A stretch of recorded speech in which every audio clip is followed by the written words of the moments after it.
Donc nous allons corriger l'exercice 19, page 184 du livre. Alors l'exercice 19, vous aviez un tableau de variation de la fonction h, et donc vous aviez des propositions ou des affirmations, et il fallait donc dire si elles étaient vraies ou fausses, et justifier votre réponse. Alors le petit 1, h de moins 2 égale moins 1, ça veut dire que l'image de moins 2 c'est moins 1. Donc comment savoir si c'est vrai ou c'est faux? En fait il suffit de regarder, donc comme je l'ai marqué, c'est vrai par lecture du tableau. Donc si vous devez le justifier, vous écrivez ceci par lecture du tableau de variation, et bien sûr vous indiquez ce que vous lisez. Donc là par exemple, ce que je vais faire, je vais montrer que ici je vais dire que l'image de moins, là j'entoure, voilà comme ça. Donc là je vois que l'image de moins 2 c'est moins 1, h de moins 2 c'est moins 1. Vous pouvez même rajouter sur le tableau de variation ici, vous pouvez ici écrire que ça c'est égal à h de moins 2 pour que tout le monde comprenne. Ensuite, petit 2, affirmation ou proposition de moins 2 est le seul antécédent de moins 1. Alors ici, déjà c'est vrai, moins 2, h2, dire que moins 2 est un antécédent de moins 1, ça veut donc dire que h de moins 2 égale moins 1. Donc ça c'est vrai, d'accord? Mais est-ce que dans le tableau, il n'y a pas un autre nombre qui serait un antécédent de moins 1? Donc d'après le tableau de variation, en fait on va chercher un nombre, donc en fait un x ici, qui va me donner comme image moins 1. Donc ça c'est une question difficile. Donc d'après le tableau de variation, il va exister un nombre a tel que h de a égale 1. Pourquoi ça c'est vrai? Il faudra donc compléter le tableau, puisque ici vous voyez bien que ça ce sont les images, donc les variations de h, ça vous avez les images, d'accord? Parce que c'est les résultats, c'est les images des x qui sont au-dessus. Quand les images, ouais, là le maximum c'est 4 en images, et après ça descend jusqu'à moins 2. Donc ça veut dire qu'à un moment donné, il y aura ici sur la flèche une valeur qui sera donc moins 1. Pour passer, si vous voulez, de moins 4 à moins 2, on passe forcément par moins 1. Et donc ça veut donc dire qu'il va exister un nombre ici a, que je ne connais pas malheureusement, tel que l'image de a sera moins 1. Donc l'image de 3 c'est 4, l'image de 5 c'est moins 2, et à un moment donné, il y a forcément un nombre entre 3 et 5 qui ira pour image moins 1, puisque les images, on voit, il y a une décroissance ici des images, elles vont de 4 jusqu'à moins 2, donc elles vont passer par moins 1.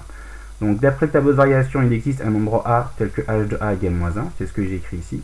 Ça, si vous voulez, c'est h de, ça c'est égal à h de a. Donc moins 2 n'est pas le seul antécédent, donc la proposition est donc fausse. 3. H est croissante sur l'intervalle moins 1, 4. Alors ça c'est un petit piège, parce qu'on voit bien que la fonction elle est strictement croissante, ici on peut même dire strictement croissante, vous voyez, on voit bien qu'il y a moins 1 et il y a 4. Mais en fait c'est pas ça, parce que si on regarde, quand on dit sur l'intervalle moins 1, 4, ça correspond au x si vous voulez. Ça c'est pas du tout les images en fait. Donc en fait la fonction elle est bien croissante, mais pas sur moins 1, 4, mais elle est croissante sur moins 2, 3. On pourrait dire ça, donc ça c'est faux. On peut sinon dire que c'est faux, parce que si on regarde sur l'intervalle moins 1, 4, donc en fait, moins 1 ici, c'est là, ici, alors je pourrais rajouter moins 1 ici, et 4 par exemple ici. Sur moins 1, 4, on voit que la fonction elle est croissante d'ici, là, de moins 1 jusqu'à 3, c'est ce que j'ai écrit là. La fonction elle est croissante de moins 1 dans l'intervalle moins 1, 3, et ensuite la fonction elle est décroissante sur 3, 4. Ou alors on pourrait dire que c'est faux, puisque la fonction, sinon, ou alors on peut dire que h est croissante, ou strictement croissante, je préfère, mais bon, c'est dans le livre, c'est comme ça. Elle est croissante sur l'intervalle, en fait, si on devait corriger, moins 2, 3, d'accord? C'est ici qu'il faut regarder sur quel intervalle elle est croissante, c'est sur moins 2, 3, et non moins 1, 4. Question 4. Si x appartient à moins 6, moins 2, donc x est là, hein, il est entre moins 6 et moins 2. Si x est entre moins 6 et moins 2, alors les images h de x sont comprises entre moins 1 et 3. Ben ça c'est vrai, si je prends un x quelque part entre moins 6 et moins 2, on voit bien que h de x, ici, c'est compris entre moins 1 et 3. La plus petite valeur c'est moins 1, et la plus grande c'est 3. On n'écrit pas 3 moins 1, parce qu'il faut le mettre dans le bon ordre. Donc la réponse est vraie. Comment on peut justifier ça? On va utiliser la définition qu'une fonction est décroissante. Souvenez-vous, une fonction est croissante si les images conservent l'ordre de départ. Donc h est décroissante sur l'intervalle -6, -2, ici, là, -6, -2. Donc si x est compris entre -6 et -2, alors les images, elles vont inverser l'ordre, puisque la fonction est décroissante. Quand c'est décroissant, l'ordre des images est inversé. Je ne sais plus ce que j'ai dû me tromper. Donc quand c'est décroissant, l'ordre des images, l'ordre des départs est inversé. Donc si là j'ai inférieur, inférieur, par décroissance, là je vais avoir supérieur, supérieur. Donc au final, je vais avoir donc l'image de -6 dans le tableau, c'est 3, l'image de -2 c'est -1, si on regarde, vous voyez, l'image de -6 c'est 3, l'image de -2 c'est -1, donc en fait je ne fais que écrire ici, l'image de -6 c'est 3, l'image de -2 c'est -1, et donc j'ai donc cette inégalité que je peux réécrire dans l'autre sens. Si 3 supérieur à h de x supérieur à -1, je peux dire que -1 est plus petit que h de x qui est plus petit que 3.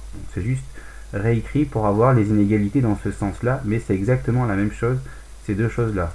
D'accord? C'est comme si j'écrivais, pour ceux qui n'ont pas compris, que par exemple que 10 il est supérieur ou égal à 5, lui est supérieur ou égal à 1, ben, je peux écrire que 1 est inférieur ou égal à 5, inférieur ou égal à 10. D'accord? J'ai écrit la même chose dans l'autre sens, et du coup les inégalités ont été inversées aussi, puisque j'ai écrit dans l'autre sens. Mais sinon c'est exactement la même chose, là et là, tout comme là et là. Donc la proposition est vraie. Ensuite, si on regarde, si je suis entre -6, si x est entre -6 et 3, on fait -6, 3. -6, 3 c'est tout ça, les x, d'accord? On est toujours dans les x, la ligne des x. Alors, est-ce que les images, donc entre -6 et 3, est-ce que les images sont entre 3 et 4? La réponse est fausse, puisque quand on voit que quand x est quelque part ici, son image, on voit qu'elle part de 3, elle descend jusqu'à -1, et après elle remonte jusqu'à 4. Donc en fait, si je prends x quelque part ici, la valeur minimale de l'image, c'est -1. Le minimum, c'est -1, et la valeur maximale de l'image, c'est 4. Donc en fait, il ne faut pas regarder les 3 et 4, mais regarder en fait ce qu'il y a de maximum et de minimum. Donc au maximum, l'image de x sur -6, entre -6 et 3, c'est 4, et au minimum, c'est -1. D'accord? Donc d'après le tableau de variation, si x est compris entre -6 et 3, alors son image, h de x, est compris entre -1 et 1. Au minimum, il vaut -1, au maximum, il vaut 4. Donc la proposition est fausse.